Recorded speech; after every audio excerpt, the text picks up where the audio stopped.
사랑하는 성도 여러분 반갑습니다. 2월 4일 금요일 아침 묵상 함께 나누겠습니다. 사도신경으로 신앙 고백합니다.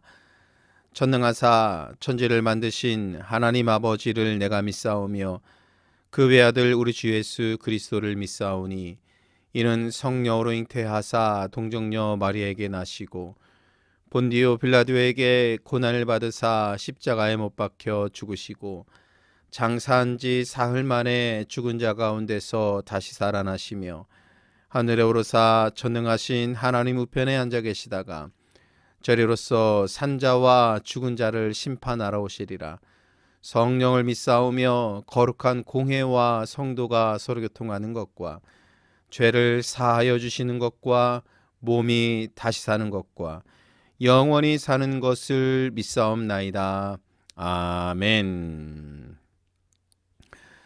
오늘 아침에는 출애굽기 40장의 말씀으로 아침 묵상을 함께 나누도록 하겠습니다. 여러분, 금요일 아침을 맞이했습니다. 오늘도 하나님께서 함께 하실 줄 믿고 주말 동안에도 편안한 안식을 얻을 수 있는 귀하고 복된 시간 되기를 간절히 소원합니다. 출애굽기의 말씀은 40장에서 정리가 되고 있습니다. 저는 오늘 40장의 말씀을 읽으면서 하나님께서 출애굽기를 통해서 하시고자 하는 말씀이 무엇인가를 다시 알게 되었습니다. 35장 이후에서는 하나님께서 주신 말씀에 따라서 성막이 건축이 되고 그리고 그 안에 성막 안에 세워질 것들을 채워가는 그런 말씀들이 이루어져 있는데 매우 은혜로웠던 말씀은 하나님께서 백성들로 하여금 자원하여서 예물을 드리고 그 예물을 통하여서 성막이 건축이 되는 그런 과정의 말씀을 읽을 수 있습니다. 여러분, 자원하여서 성막이 건축이 되고 그리고 성소가 건축이 되는 이런 말씀을 읽으면서 얼마나 은혜로운지요. 이렇게 하나님께서 임재하실 그 처소를 지어가는 데 있어서는 모든 주의 백성들이 한 마음과 한 뜻을 이루어서 세워가고 있다라는 것을 알게 됩니다. 특별히 오늘 출애굽기 40장의 말씀을 읽게 되면 회막을 세우고 성별해 가는 그 과정을 우리가 읽을 수 있습니다. 2절의 말씀에 보면 첫째 날 초하루에 성막 곧 회막을 세우고 라고 되어 있습니다. 성막과 회막은 같은 그런 의미로서 우리가 읽을 수 있는 거지요. 이 성막 혹은 회막은 예루살렘의 성전과는 차이가 있습니다. 이스라엘 백성이 광야에서 이동할 때마다 이 성막을 함께 이동을 해야 하기 때문에 지금의 언어로 말을 한다면 이동식 성소라고 우리가 부를 수 있겠습니다. 천으로 쳐진 그런 이동식이라는 것을 여러분 기억하셨으면 좋겠고요. 이 안에 들어갈 것들을 하나하나 말씀에 따라서 세워가고 있지요. 증거궤를 세우고요. 그리고 휘장을 통해서 그 궤를 가리게 되는 말씀도 나와 있고 그리고 등잔대를 놓고 불을 켜고 금 향단을 증거궤 앞에 두고 성막 그 문의 휘장을 두르게 되고 번제단을 세우고 물두멍을 세우고 그리고 관유를 가져다가 성막과 그 안에 있는 모든 것에 발라. 자, 9절의 말씀인데요. 지금부터가 매우 중요한 말씀인 것 같습니다. 관유를 가져다가 그 안에 있는 모든 것에 발라 그것과 그 모든 기구를 거룩하게 하라. 그것이 거룩하리라. 9절 말씀입니다. 성막을 세우고 그 안에 채워가는 것도 하나님께서 거룩하게 구별하기를 원하셨던 것입니다. 하나님께서 임재하실 그 처소, 그 처소에 있어야 할 것들은 거룩하게 구별되어야 한다라는 것입니다. 그리고 번제단을 만들고 이렇게 하는 이 모든 것들도 거룩하게 구별되어서 하나님의 거룩하심을 나타낼 수 있는 그런 성막으로 세워지고 있는 것을 우리는 말씀을 통해서 읽게 되지요. 그리고 아론과 그리고 제사장들을 세울 때에도 마찬가지입니다. 13절의 말씀에 보면 아론에게 거룩한 옷을 입히고 그에게 기름을 부어 거룩하게 하여 그가 내게 제사장의 직분을 행하게 하라 말씀하고 있습니다. 제사장 직분을 감당하는 것도 여러분 거룩하게 구별되어야 하는 것입니다. 여러분 여기서 아론에게 거룩한 옷을 입히지 않습니까? 그리고 기름을 부어서 거룩하게 하였다라고 하였습니다.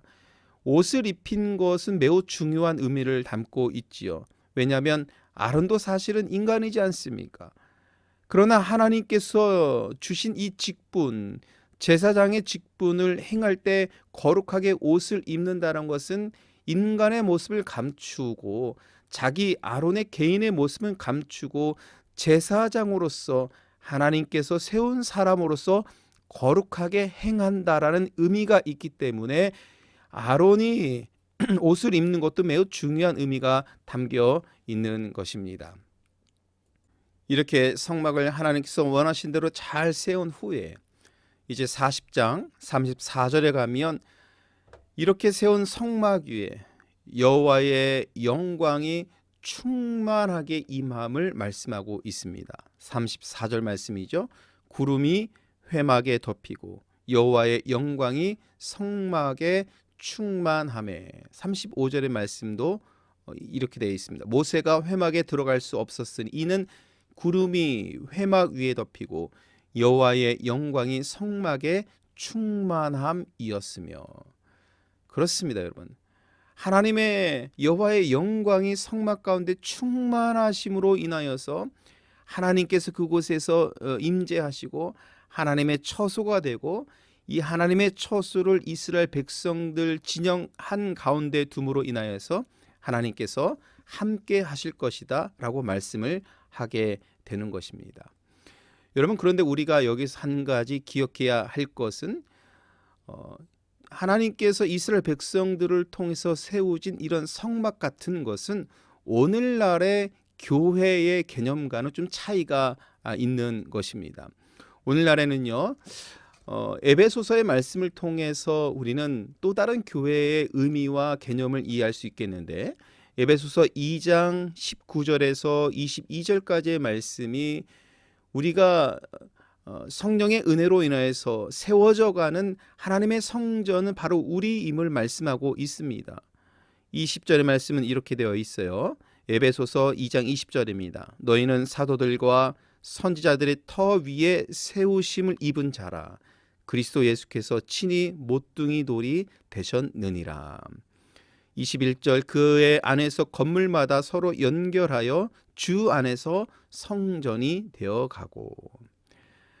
여러분, 출애굽기의 말씀 속에서는 하나님께서 말씀하신 대로 이 땅 위에 세워진 성막을 세워가는 것이라면, 이제 신약의 말씀을 통해서는 하나님께서는 예수께서 친히 우리의 모퉁이 돌이 되셔서 우리로 하여금 성전된 자로서 살아갈 수 있도록 하나님께서 인도하여 주셨다라고 말씀을 하고 있습니다.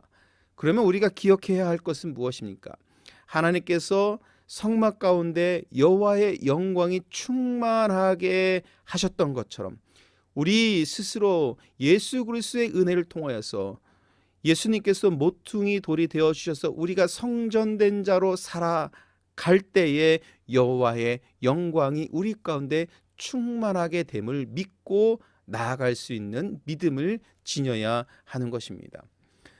출애굽기 40장 마지막 절 38절의 말씀은 이제 성막을 건축하고 이스라엘 백성들이 앞으로 광야 생활을 해 갈 때에 이런 성막 중심의 신앙생활을 하는 그들에게 하나님께서 마지막으로 주시는 말씀이 무엇인가? 제가 읽어드리죠. 낮에는 여호와의 구름이 성막 위에 있고 밤에는 불이 그 구름 가운데 있음을 이스라엘의 온 족속이 그 모든 행진하는 길에서 그들의 눈으로 보았더라. 한마디로 말하면 성막 위에 여호와의 영광이 충만함으로 그들이 광야의 길을 걸어갈지라도 하나님께서 함께 하신다라는 것을 말씀하고 있는 것입니다. 사랑하는 성도 여러분, 오늘 출애굽기 40장의 말씀을 통해서 여러분 꼭 기억하시길 바랍니다. 이렇게 이스라엘 백성들이 성막을 건축하여서 여호와의 영광 가운데 살아갔던 것처럼 오늘 우리 스스로가 주님께서 모퉁이 돌이 되어 주셔서 우리 스스로를 성소로 세워가고 하나님의 영광을 위해서 살아갈 때에 우리 하나님께서 늘 우리와 동행하시는 그런 은혜를 주실 것입니다. 이 말씀 기억하시고 오늘 하루도 여호와의 영광이 여러분 가운데 충만하는 그런 복된 날 되시기를 주님의 이름으로 간절히 축원합니다. 주기도만 하시겠습니다. 하늘에 계신 우리 아버지여, 이름이 거룩히 여김을 받으시오며 나라가 임하옵시며 뜻이 하늘에서 이루어진 것 같이 땅에서도 이루어지리라. 오늘날 우리에게 일용할 양식을 주옵시고 우리가 우리에게 죄 지은 자를 사하여 준 것 같이 우리의 죄를 사하여 주옵시고 우리를 시험에 들게 하지 마옵시며 다만 악에서 구하시옵소서. 되게 나라와 권세와 영광이 아버지께 영원히 쌓옵나이다. 아멘.